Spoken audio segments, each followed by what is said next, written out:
నమస్తే. భక్తి ప్రేక్షకులకి స్వాగతం. ఆర్థిక సమస్యలతో ఇబ్బంది పడేవాళ్ళు ఇప్పటికి కూడా ఎప్పుడు మా చేతుల్లో ఒక్క రూపాయి కూడా ఉండట్లేదు అని బాధపడే వాళ్ళకి ఇదొక అద్భుతమైన వీడియో ఉండబోతుంది. తప్పకుండా చూడటానికి ప్రయత్నించండి. ప్రస్తుతం మనతో పాటు గణపతి దత్తాత్రేయ ఉపాసకులు మురళీధర శర్మ గారున్నారు. నమస్కారం అండి. మహాదేవ. మురళీధర్ శర్మ గారు, ఆహ్, ఆర్థికంగా నిజంగానే ఎంత డబ్బులొచ్చినా కానీ అవి ఖర్చయిపోతూ ఒక్కొక్కసారి సమయానికి చేతిలో చిల్లి గవ్వ కూడా లేకుండా ఇబ్బంది పడేవాళ్ళు ఎంతో మంది ఉంటూ ఉంటారు. అవును. అయితే వాళ్ళకంటూ అసలు సమస్య తీరటానికి ఏదన్నా ఒక ఉపాయం ఉందంటారా? ఇక్కడ ఆర్థిక సమస్య అనేటువంటిది ఫస్ట్ జాతకరీత్యా కుజుడు కుజ అరిష్టేతు సంప్రాప్తే కుజ పూజాంచ కారయేతు కుజ ధ్యానం ప్రవక్ష్యామి రుణ రోగ పీడోపశాంతే. సో, రుణాలు కావచ్చును, కొంత వ్యాధికి సంబంధించినటువంటి ఇబ్బందులు కావచ్చును. కుజుడు తను ఉండేటువంటి స్థానాన్ని బట్టి మనము నిర్ధారణ చేయవచ్చు. హ్మ్. సో, ఈ యొక్క కుజ భగవానుడు కర్కాటక రాశిలో నీచబడతాడు. తన ఉనికిని కోల్పోతాడు.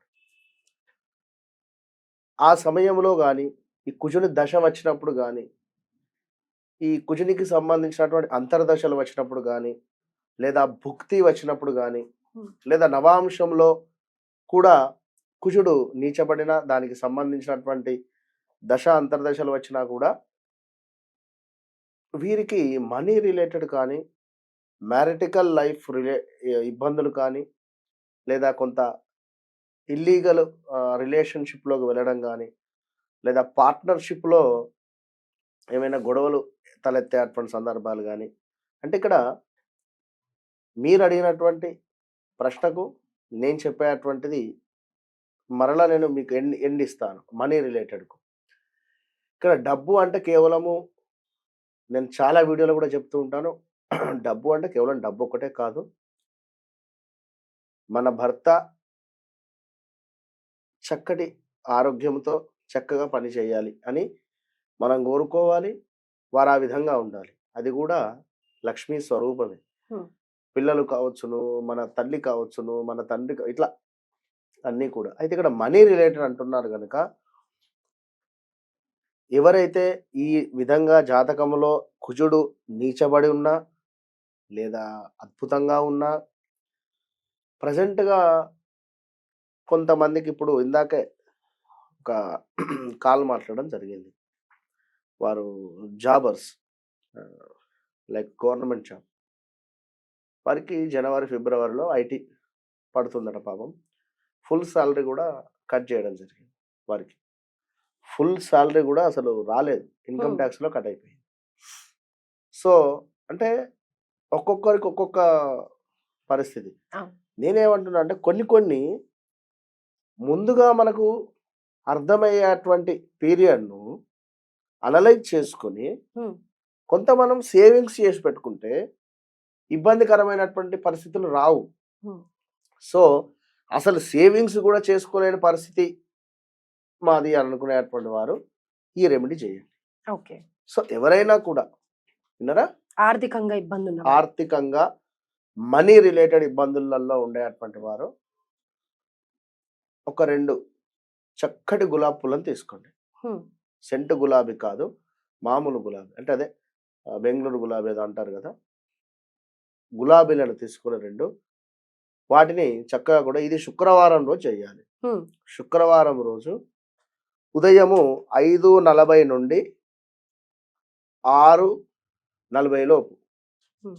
5:40 నుండి 6:40 లోపు దీనిని ఈ యొక్క గులాబీ పూలను తీసుకొని ఇంట్లోనే లక్ష్మీదేవి ఫోటో ఎట్లాగుంటుంది.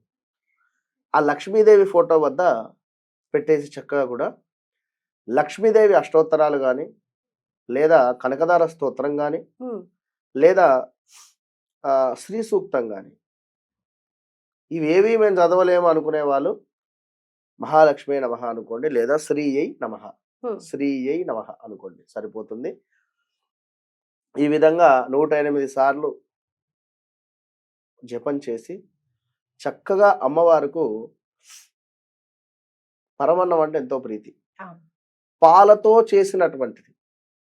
పాలతో చేసినటువంటిది పదార్థం అవసరమైతే మామూలు పాలైనా పెట్టండి అమ్మవారికి.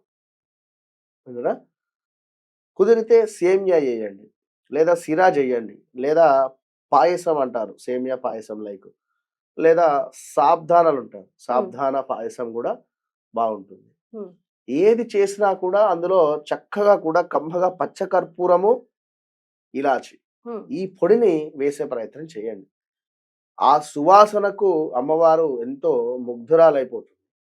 ఒక్క అమ్మవారే రాకుండా అయ్యవారిని కూడా తీసుకొని వస్తుంది. హ్మ్. ఎందుకంటే వెంకటేశ్వర స్వామి పచ్చకర్పూరానికి స్వామివారికి ఎంతో అనుభూతి. లడ్డూలో కావచ్చును, స్వామివారి వద్ద కావచ్చును, అభిషేకము కావచ్చును, స్వామివారికి ఎంతో ప్రీతి పచ్చకర్పూరం అంటే. అలాంటి పచ్చకర్పూరము, ఇలాచీలు 2 కూడా పొడిగా చేసి మనం చేసినటువంటి ఈ యొక్క నైవేద్యంలో వేసి చక్కగా కూడా అమ్మవారికి చూయించి, ఆ గులాబీ పువ్వులను 2 కూడా తీసి మీరెక్కడైతే డబ్బు పెడతారో లాకర్‌లో, బీరువాలో కానీ, ఒకటి గుర్తుంచుకోండి, ఎప్పుడైనా కూడా ఉత్తరం వైపుగా కూడా హ్మ్. బీరువా చూడాలి. అలా. లాకర్. ఇవాళ రేపంతా కప్‌బోర్డ్స్ మొత్తము మనకు మన అదేమిటి ద వుడ్ రిలేటెడ్ కప్‌బోర్డ్సే ఉంటున్నాయి. సో, లాకర్స్ గాని ఇవేమి ఉంటున్నాయో లేదో తెలవట్లేదు గానీ, ఉత్తరం వైపుగా ఉండేటువంటి ఆ కప్‌బోర్డ్ కావచ్చును, బీరువా కావచ్చును, లాకర్ కావచ్చును, ఏదుంటే అది. అందులో చక్కగా కూడా ఈ గులాబీ పూలను పెట్టండి. హ్మ్. పెట్టి రూ. 5 కాయిన్స్ ఉంటవి గదా! రూ. 5 కాయిన్స్ ఒక 5 పెట్టండక్కడ. హ్మ్. రూ. 5 కాయిన్స్ అక్కడ పెట్టేసి, నమస్కరించుకొని మీ పని మీద మీరు వెళ్ళిపోండి. దానిని ముట్టకండి. శుక్రవారం దాకా కూడా ముట్టొద్దు. మళ్ళీ శుక్రవారం వరకు. నెక్స్ట్ శుక్రవారానికి హ్మ్. ఉదయమే 4:45 వరకు నిద్ర లేచి, స్నానాది కార్యక్రమాలు చేసుకొని, ఇంట్లో దీపారాధన చేసుకొని, చక్కగా కూడా కడప కడుక్కొని, ఇక ఆ బీరువాలో లాస్ట్ శుక్రవారం పెట్టినటువంటి గులాబీ పూలను తీసుకొని పూజా మందిరంలో పక్కన పెట్టుకోండి. మరలా ఈరోజు ఫ్రెష్‌గా 2 గులాబీ పూలు పట్టుకోవాలి. యాజ్ ఇట్ ఈజ్ మరలా ప్రాసెస్ హ్మ్. చేసుకొని, ఈ 2 గులాబీ పూలు తీసుకువెళ్ళి ఫ్రెష్‌వి మరలా ఆ ప్లేస్‌లో పెట్టండి. లాకర్స్‌లో. మరలా రూ. 5 కాయిన్స్ అక్కడ పెట్టేసేయండి. 5. ఈ రూ. 5 కాయిన్స్‌ను కూడా శుద్ధి చేసేసి మరలా అక్కడ పెట్టండి కడిగేసి హ్మ్. నీటితో. ఇట్లా 7 వారాలు చేయండి. ఈ లోపల నుండి తీసినటువంటి యొక్క నిర్మాల్యం ఏదైతే ఉందో దీనిని పారే నీటిలో కానీ, లేదా ఎవరు తొక్కని ప్రదేశంలో కానీ పెట్టడం వల్ల 7 వారాలలో హ్మ్. మీకు 6-7 వారాలలో 100కు 2